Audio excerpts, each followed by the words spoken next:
Bueno, muchas gracias a la asociación por esta invitación, muchas gracias a ustedes por estar aquí y vamos a hablar un poquito de esto acerca de una de las consultas más frecuentes en ginecología y en la consulta, que es, pues obviamente, doctor, la anticoncepción hormonal produce cáncer, ¿qué es lo que pasa con ese tema? Bien, siempre que nosotros tengamos algún posible conflicto de interés, toca ponerlo. El problema no es tener conflictos de interés, el problema es no decirlo. Desde que yo recibo un lápiz o un esfero o un congreso, tengo un conflicto de interés, entonces lo importante es ponerlo. Muy bien, esos son los conflictos posibles de interés con respecto a la conferencia. Uno de los grandes problemas que tenemos hoy en día en nuestra medicina,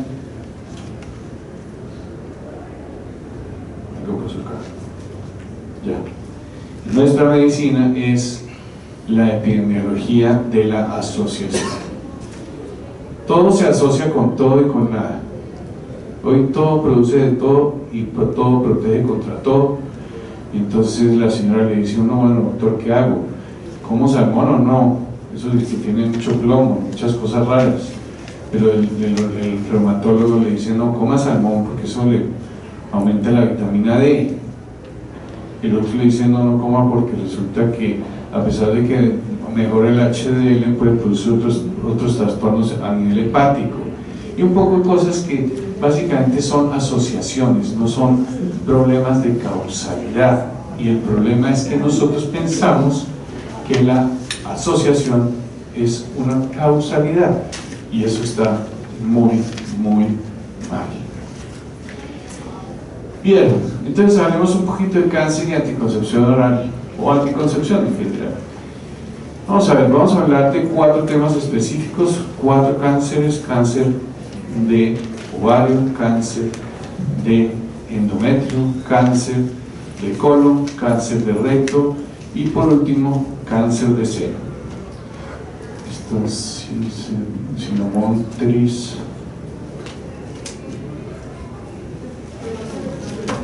Ya, no me puedo ni acercar. Bueno, entonces, ¿qué pasa con el cáncer de ovario? Si yo uso anticonceptivos orales combinados durante un tiempo, hemos podido determinar que disminuye la probabilidad de que ese paciente desarrolle cáncer de ovario. Y hay una relación dosis-respuesta y una relación dosis-tiempo. Quiere decir que cumple 2 criterios muy importantes de causalidad.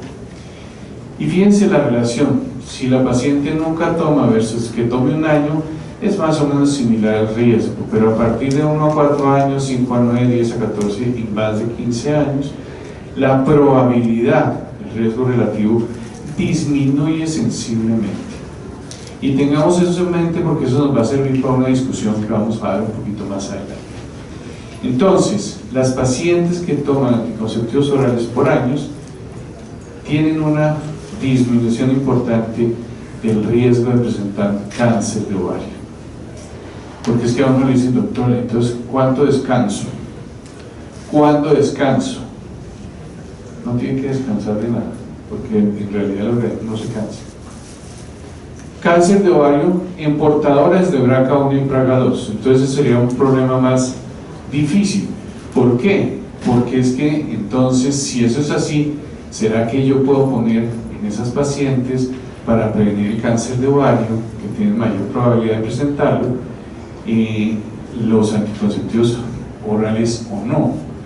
Fíjense ustedes aquí, con respecto a este estudio que aparece aquí, el riesgo relativo de cáncer de ovario, tanto para portadores de BRCA1 como para portadores de BRCA2, y en total protege del cáncer de ovario, aún teniendo la mutación BRCA1 y BRCA2, o una de las dos. Y si vemos el mismo estudio con respecto a BRCA1 y BRCA2 con respecto a cáncer de ovario, hay al parecer un ligero aumento en la probabilidad de que presenten cáncer de seno, pero siempre que se cruzan estos forest plots, el 1, podemos decir que no hay una significancia real.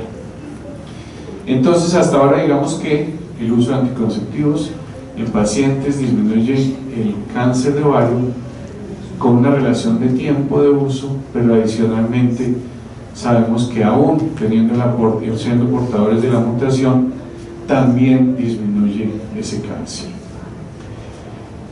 Reducción de cáncer de endometrio, también sabemos hace rato.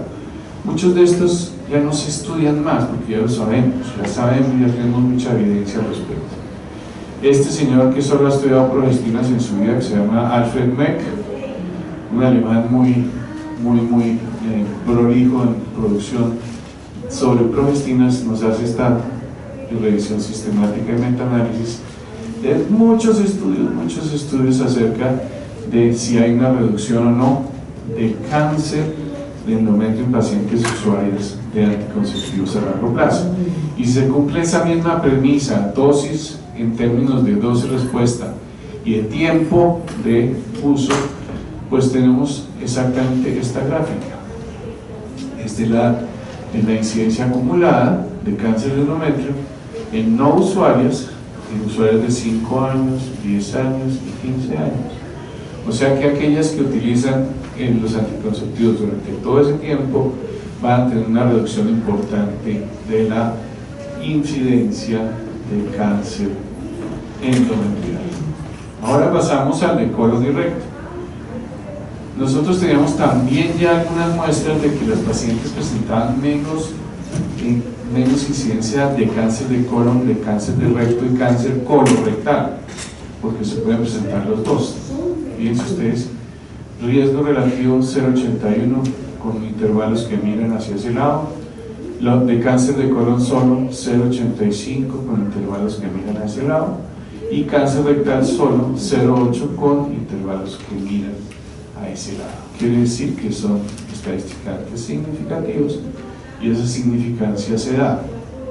Este estudio que aparece en 2009 y que fue el que ya como que puso punto final a esa pregunta, aunque han aparecido algunos otros, en estudios de casos de controles que son en causalidad muy importantes y en estudios de cohorte que son más de asociación, vemos cómo se protege de cáncer de colon y recto en esas pacientes, igual cuando hablamos de los estudios de casos y controles y estudios de cohortes, también en términos de la prevalencia o la incidencia, de esos dos cánceres.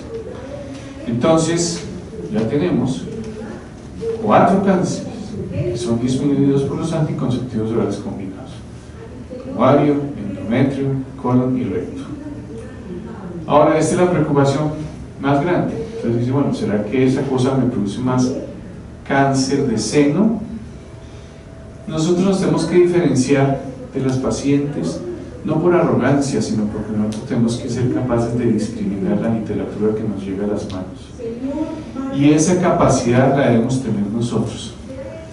La herramienta que tenemos para discriminar entre lo bueno y lo malo que aparece en la evidencia, entre comillas, es de nosotros. Esa discriminación es la que debemos traducir al paciente. Ahora, las pacientes ponen en el doctor Google, ponen cáncer de seno y anticonceptivos orales. ¿Y qué les sale? Les salen más de 33 millones de resultados. Y entonces, ¿cuál de esos es el que está bien? ¿Cuál es el que está mal? ¿Cuál es el cierto? ¿Cuál es el que no es cierto? Y entonces se empieza la paciente a preguntar: yo leí tal cosa, yo leí esta otra, y usualmente la primera página, ¿no?, de lo que sale en el doctor Google, la primera página. Más allá no se va. Bien. Pero además todas estas propagandas: mayor riesgo de cáncer de seno, mayor riesgo de cáncer de cuello uterino, menos de endometrio de ovario. Entonces dice, bueno, eso me va a producir a mí un cáncer, eso es lo que dice en internet. Y además cosas tan ridículas como esta, que los abortos producen cáncer de seno. Y eso aparece todos los días en internet. Y la culpa nuestra no es solo saber interpretar esa evidencia, sino que nosotros tenemos muchos autores que son hoy llamados hiperprolijos. Hiperprolijos, ¿por qué? producen demasiados papers, como dicen los gringos, y entonces no sabemos si escribirle a esa gente o no, porque en promedio uno de los grandes publicadores en medicina tiene un artículo cada 4 días. ¿Cómo es posible si uno para sacar un artículo se echa un año y ser autor o coautor igual? ¿Cómo es posible que tenga un artículo cada 4 días?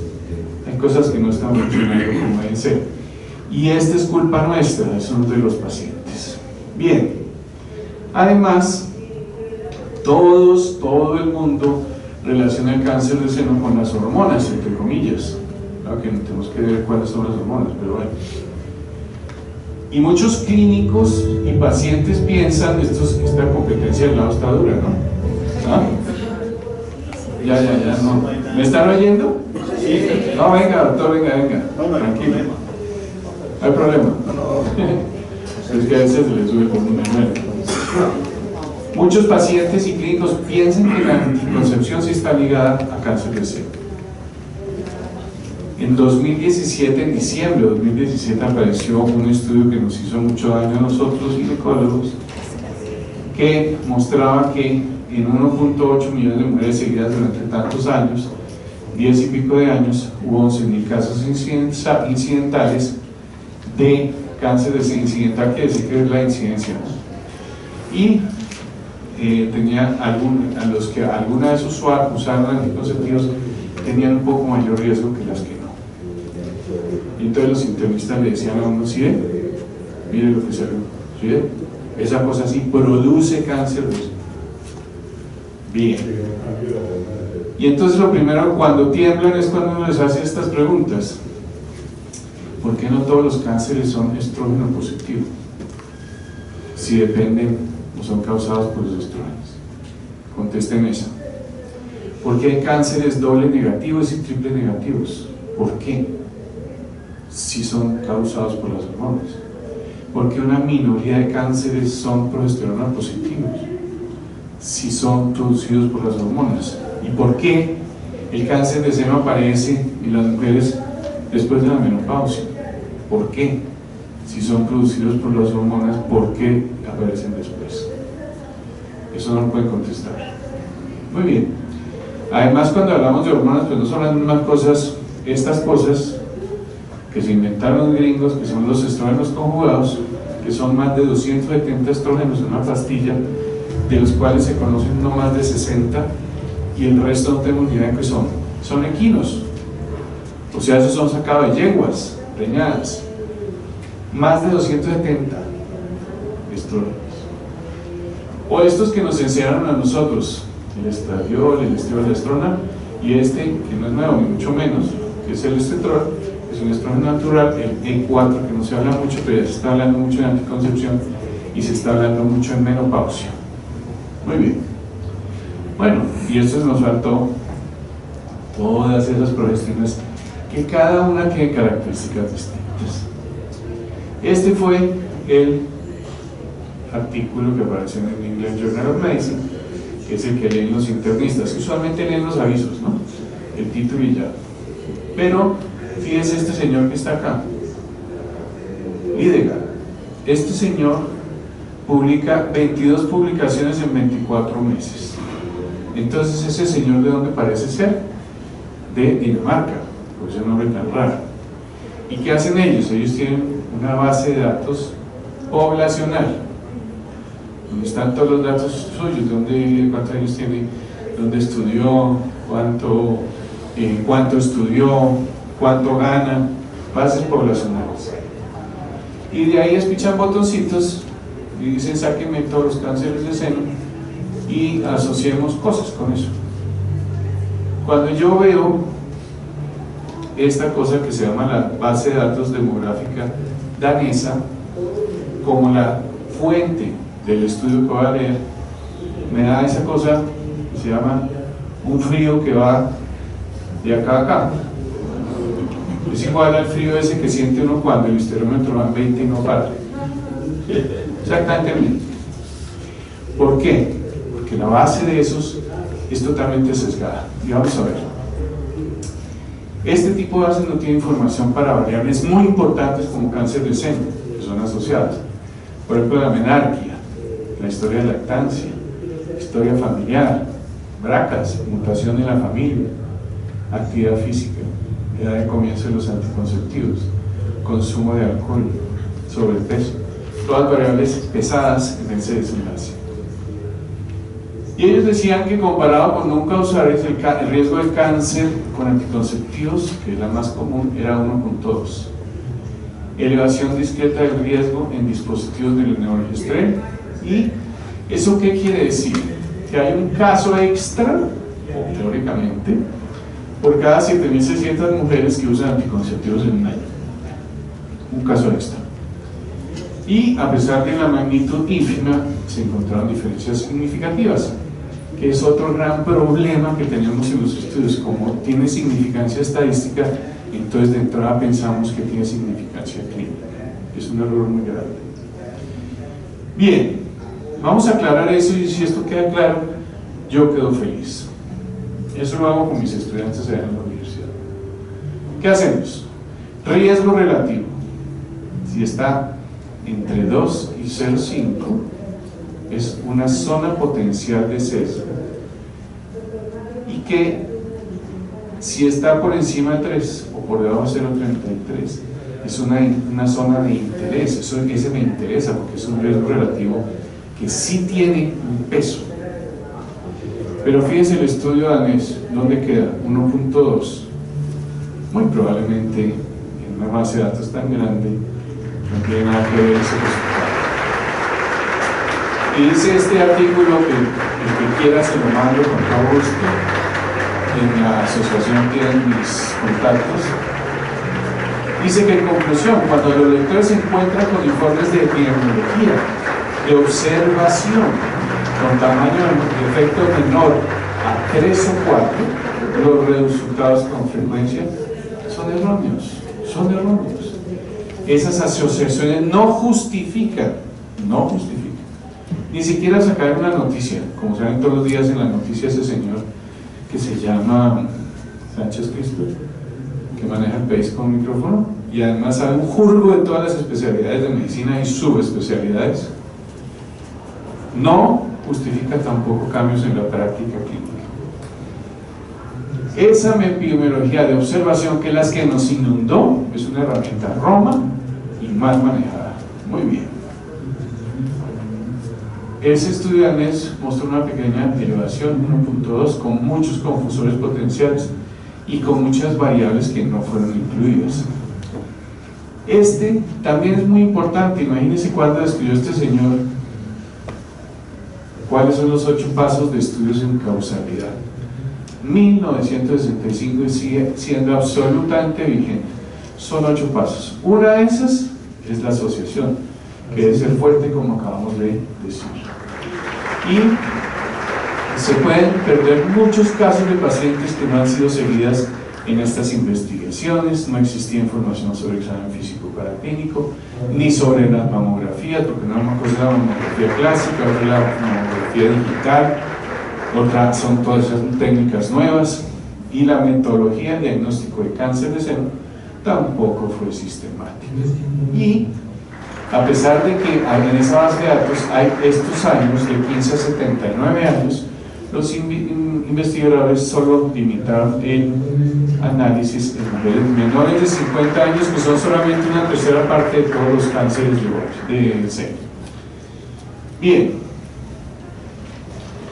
y la significancia estadística es una cosa y otra es la clínica. La significancia estadística se relaciona con la probabilidad de que una diferencia observada entre los grupos se relacione con el azar o no, mientras que la clínica es la aplicabilidad de eso en nuestro paciente. Muchas veces estos estudios de oncología, de drogas en estados 4 de cáncer de alguna cosa, cáncer gástrico estado 4, que les da 1.6 meses más de vida a los pacientes, que significancia estadística, pero la clínica es ridícula. Bien, hay otros estudios mucho mejores que ese, que muestran que no hay elevación del riesgo de cáncer de seno en usuarios de anticonceptivos, ni en progestinas de implante. Este es el NIH, el National Institute de Salud de los Estados Unidos, en casos y controles. Y este gran estudio, que es de riesgo de cáncer en usuarios de anticonceptivos orales en el Reino Unido, son 40 años de seguimiento. ¿Qué? ¿10 segundos? Ah, me lo bueno. Me quedan 10 segundos. Tiempo de seguimiento, 40 años. 40 años siguiendo a esas pacientes. El promedio de edad ahorita es de 71 y medio años, realmente, en 17. No hubo elevación del riesgo de cáncer de seno en ninguna, ni usuarios, ni no usuarios, ni alguna vez usuarios. Mientras que sí hubo reducción de cáncer de los que estamos hablando. Ahora, ¿qué pasa con las mujeres que le dicen a uno, doctor, en mi familia mi abuela tuvo cáncer de seno? Muy bien, ¿qué se hace ahí? Pues hubo una revisión sistemática muy grande al respecto de esos 54 estudios, más 10 adicionales en mujeres con historia familiar de cáncer de seno, y no se incrementó la probabilidad de cáncer de seno en esos pacientes. Ahí está el forest plot, el resultado de esas metástasis. ¿Y qué pasa con pacientes que ya tuvieron cáncer de seno y les dio por utilizar anticonceptivos orales combinados? ¿Qué pasa con esas? Esas se encuentra uno en Estados Unidos, en general no me encuentro esos pacientes aquí, pero no se morían más de cáncer ni de recidiva, se morían de otras causas, pero no ni de mayor recidiva ni de cáncer de seno. ¿Qué pasa con las portadoras de la mutación BRCA? Ya les conté, esos son pacientes que tienen mayor riesgo de cáncer de seno si tienen las dos, o de ovario o de seno si tienen uno o dos. Y en esas pensamos, como les mostré al principio, que puedan tener un poquito más de riesgo, y al pensar que tiene un poquito o discreto mayor riesgo de cáncer de seno, tenemos que poner en la balanza la reducción de cáncer de ovario, porque es más probable que a muchas de ellas les dé cáncer de ovario y no de seno. Y si les da de ovario y yo lo puedo disminuir por debajo de la mitad, pues entonces tengo que sopesar las dos. Este último, al respecto de ese tema, que nos dice que los análisis prospectivos en usuarias pasadas de anticonceptivos se asocian con un aumento en el riesgo de BRCA1, en la mutación BRCA1, y en la BRCA2 no podemos descartarlo, pero a su vez, cuando hacen encuestas en Estados Unidos, los especialistas de cáncer hereditario, no necesariamente de seno, ellos dicen que la mayoría recomendaría en esas pacientes poner anticonceptivos orales combinados para disminuir el cáncer de ovario. ¿Y qué pasa después de algunos cánceres? Bien, este es los criterios de elegibilidad, que dice basada o no evidencia de enfermedad de cáncer de seno en el momento es un criterio 3, mientras que antecedente de cáncer cervical, endometrial o ovario es criterio 1, los anticonceptivos son criterio 1 en antecedente de endometrio, ovario y de cervix. Y eso cambia un poquito los paradigmas que tenemos nosotros metidos en la cabeza al respecto de los anticonceptivos y el cáncer. Entonces, básicamente, concluir que asociación no es lo mismo que causalidad. Estos son estudios observacionales, muchos de ellos, que cuando son de esas bases de datos es muy triste ver cómo concluyen cosas que podrían tener impacto en nuestras pacientes y en nosotros, que la magnitud de las diferencias de asociación son muy importantes, o sea, los riesgos relativos, y que la interpretación es de nosotros, que somos de las pacientes, es de nosotros, y nosotros le decimos a ella cómo se interpreta eso. Y las decisiones nuestras siguen siendo basadas en evidencia y tienen que seguir siendo así, porque nosotros nos diferenciamos de los periódicos, de las revistas y del internet en ese sentido. Muy importante el balance entre significancia estadística y clínica, y como siempre el objetivo nuestro siempre tiene que ser uno solo, que es la paciente. Muchas gracias.